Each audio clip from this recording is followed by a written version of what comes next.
Sandbox MMA fans, it is UFC matchmaking time. Riyadh season, Noche, UFC 306, whatever the fuck we're calling it. I still don't know.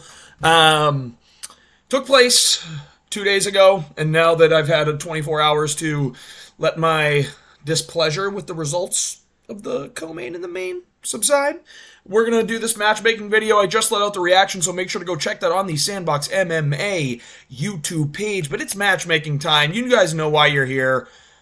UFC Noche 306 Riyadh season fights matchmaking, you know the deal. Let's get right to it, starting with Raul Rosas. One, he beat Orichi Long. There's no ifs, ands, or buts about that. He beat him.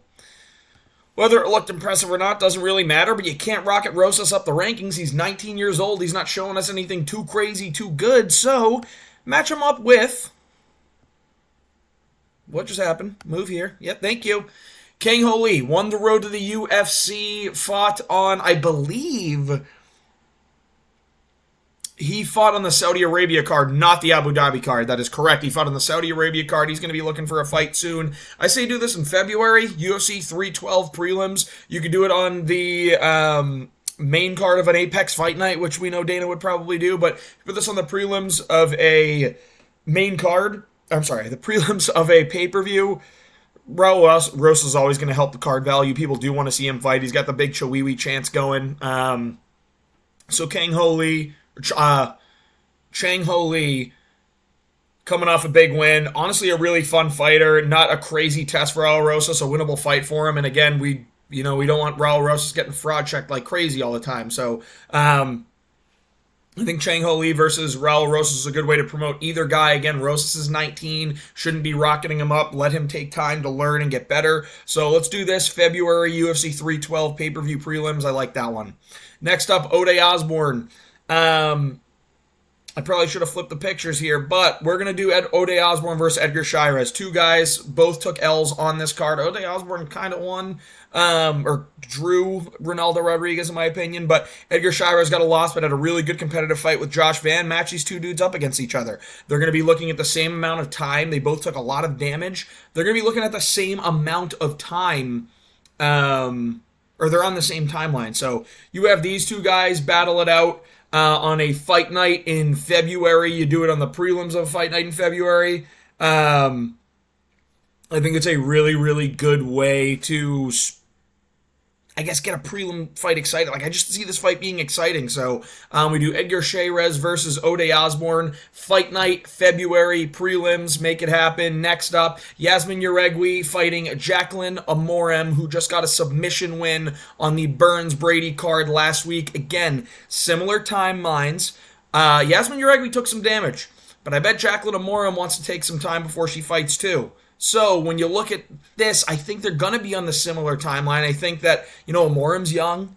She's going to want to take her time to continue to develop and get better. Her jiu-jitsu is great, but her striking still needs a lot of work. Yasmin Yaregui's striking is great. Her jiu-jitsu still needs a lot of work, and she also took damage. She's going to need time off. You do this fight in February, March, early prelims of a fight night, regular prelims of a fight night, either or.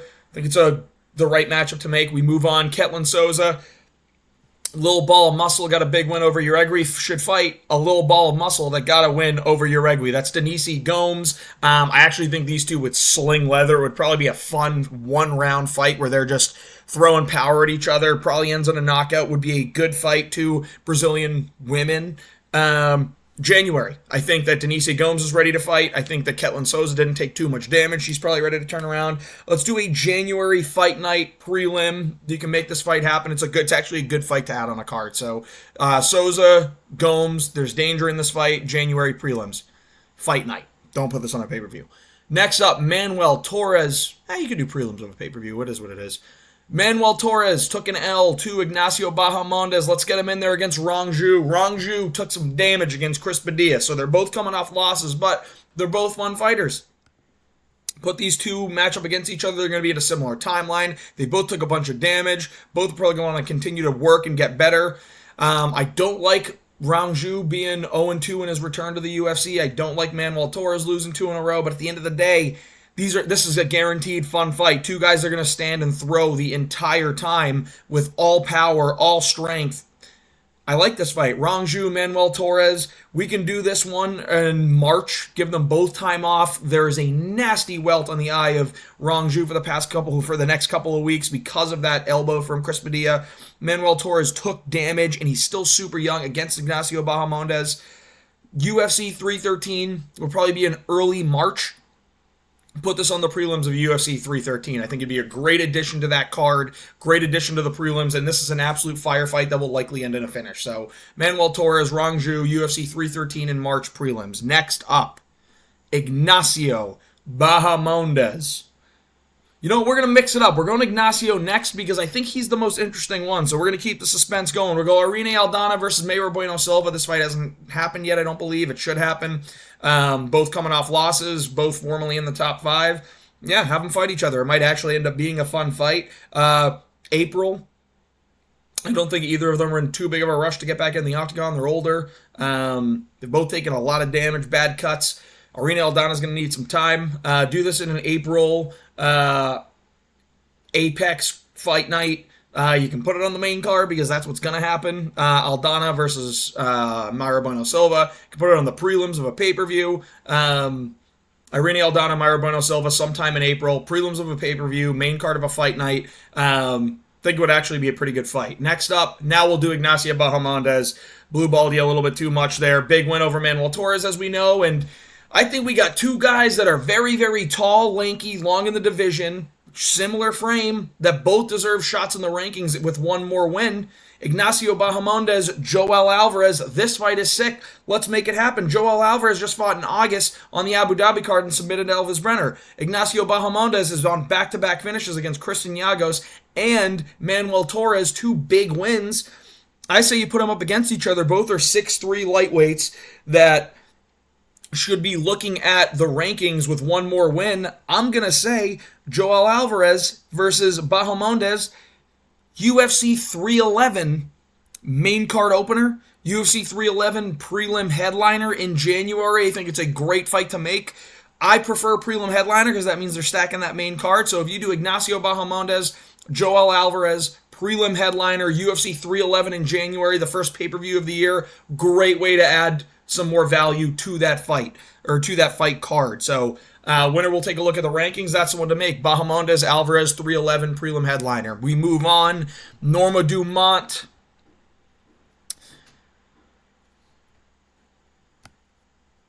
Juliana Pena. Pennington. I reckon Pennington is going to destroy Juliana Pena in this title fight coming up on October 5th at UFC 307. I think Dumont should fight the loser no matter who it is. And I think the loser is going to be Pena. So I'm doing Dumont versus Pena. You do this fight. Let's see, when did I put it down? March 2025 fight night card. You can put it on the main card of a fight night. You can put it on the prelims of a pay-per-view in March. I'm thinking early March. We're looking like October. So you finish out October, November, December, January, February. So again, it's a little bit longer than I'd like to see Dumont out, but I'm sure Pena's not in this quick rush to turn around. So you give her 5 months off. She fights in March. You give Dumont 6 months off. She fights in March. It's again a top 5 bantamweight matchup. Pena with a win can start looking towards the title again. Probably needs another fight. Will need another fight. And then Dumont with a win can really look at that title. So Pena, Dumont, make it happen. We move on. The main card, what we really want to see. Ronaldo Rodriguez got a dicey win, but he should be fighting Josh Van. 2 guys, both coming off wins at UFC Noche. Joshua Van's a fucking killer. And we need to give Ronaldo Rodriguez another fight. At flyweight, they're going to be on a similar timeline. They both took a lot of damage. I think this would be a great addition to a fight night in front of a crowd. If you did Van versus Ronaldo Rodriguez in front of a crowd on a fight night, where did I put these guys? You can do it in February. Give them each 5-6 months. You could do it in a February fight night in March, or if you want to do UFC like 313, which I think would be at the end of March, you can do that on the prelims of a pay-per-view in March, 313, 314, either or. I think it's a great fight to make. Ronaldo Rodriguez, Joshua Van. You just look at this fight and you know it's going to be fireworks. Daniel Zellhuber. competitive fight, but took an L. The goal is to get him back in the win column, and I think he can win against Jai Herbert. Now, I do think it's still a good fight. It's a good level of competition for him, but I think it'll help get him back in the win column. You do this fight on a fight night prelim in February. You do it on the main card of an Apex fight night.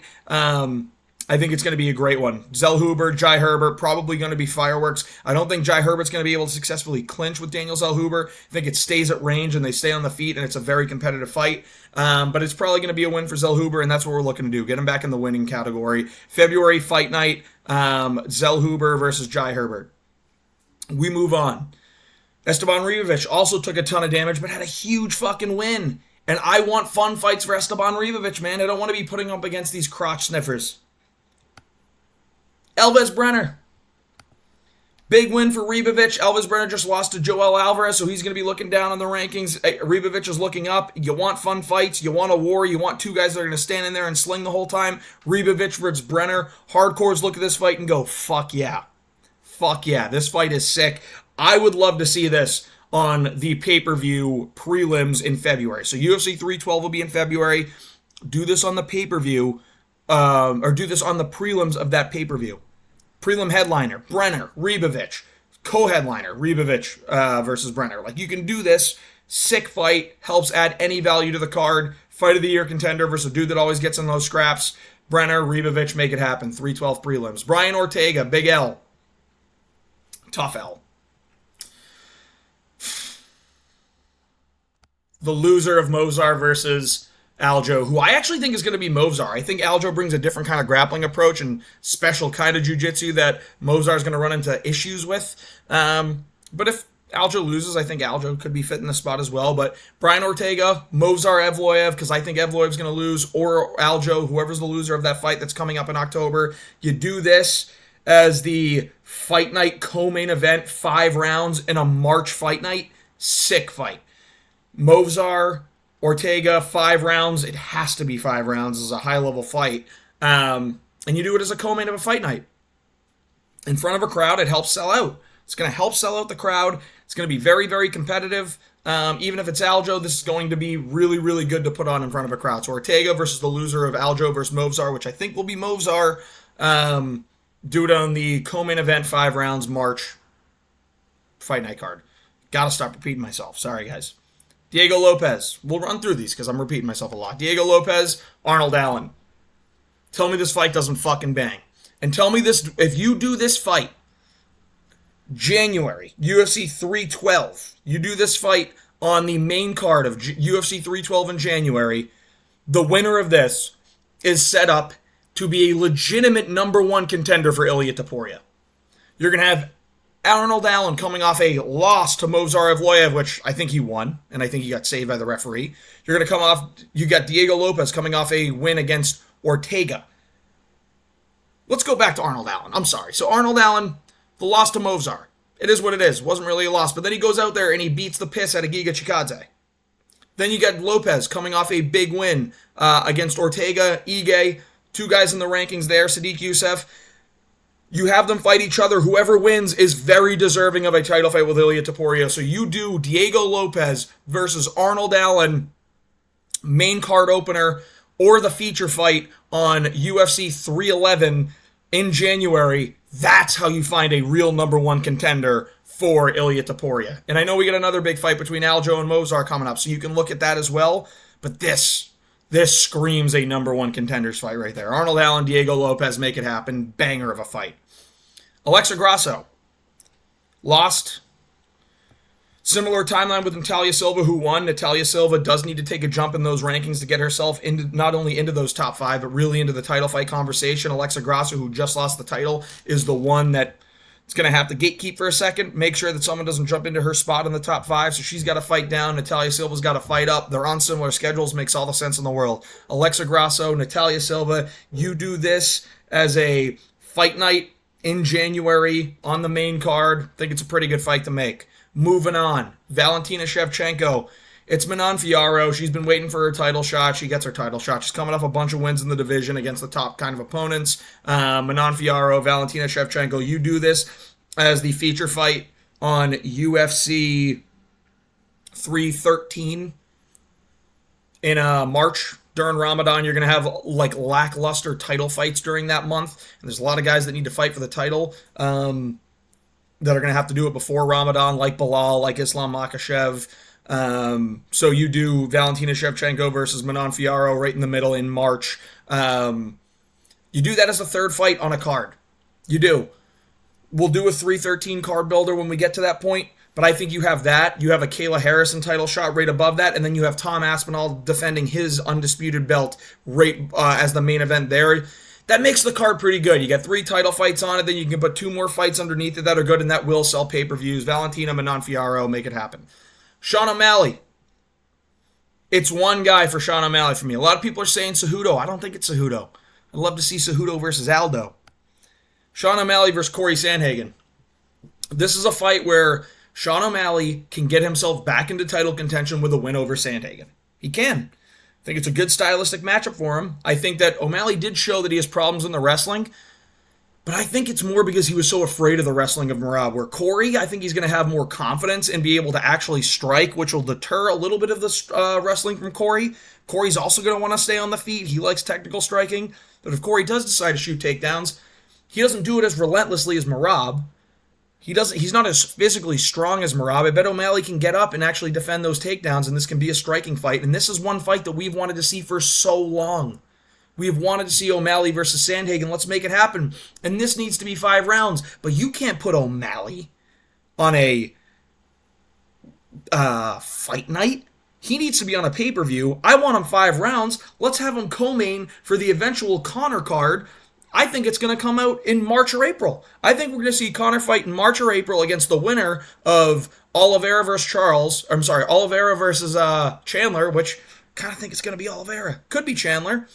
But I could see McGregor versus Oliveira main eventing a card in March, this like UFC 314, the second pay-per-view they do in March, which I think will be at the end of March. And you have O'Malley co-maining with Sandhagen. That's a sick fight. Sick way to sell out a McGregor card. You put O'Malley on the card also. So O'Malley, Sandhagen, 5-round co-main event on a pay-per-view in March. Give him some time to heal. Give Sandhagen some time to get back in as well. That's the fight to make, guys. There's no ifs, ands, or buts. You got to do O'Malley versus Sandhagen. Next up, Merab. God damn it, man. The only person I can think of to match him up, well, Figueiredo's an option.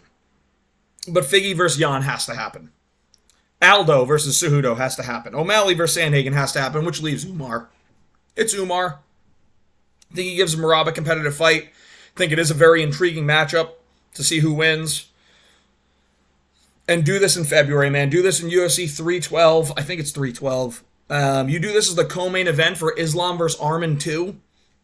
Perfect. You have Khabib back-to-back cornering in title fights. And this is, again, before Ramadan, so they get to fight, and then they get to take off Ramadan, obviously, and it's not holding up any divisions. Merab versus Umar, make it happen. It'll probably be some Abu Dhabi card or something like that in February. Saudi Arabia, something like that. Merab, Umar, co-main event for Islam versus Arman. Whenever they do it at the first quarter of 2024, you got to make it happen. I don't think these two can headline a pay-per-view by themselves yet. I think if Umar wins, he could. If Merab beats Umar, O'Malley, Jan, Aldo, then he will be able to, and he was going to be considered one of the greatest bantamweights of all time, if not the greatest, which is crazy to say. But you do this, and you do it as a co-main event for now. Help build those names more. Get people knowing who they are by putting them on a Makhachev, Arman Sarugian card. Umar, Merab Dvalishvili. These are the matchmaking. This is the matchmaking video for UFC 306, Noche UFC. If you got better matchups, let me know. Love to see the comments there. But these are my thoughts. Let me know what you think. Please like and subscribe.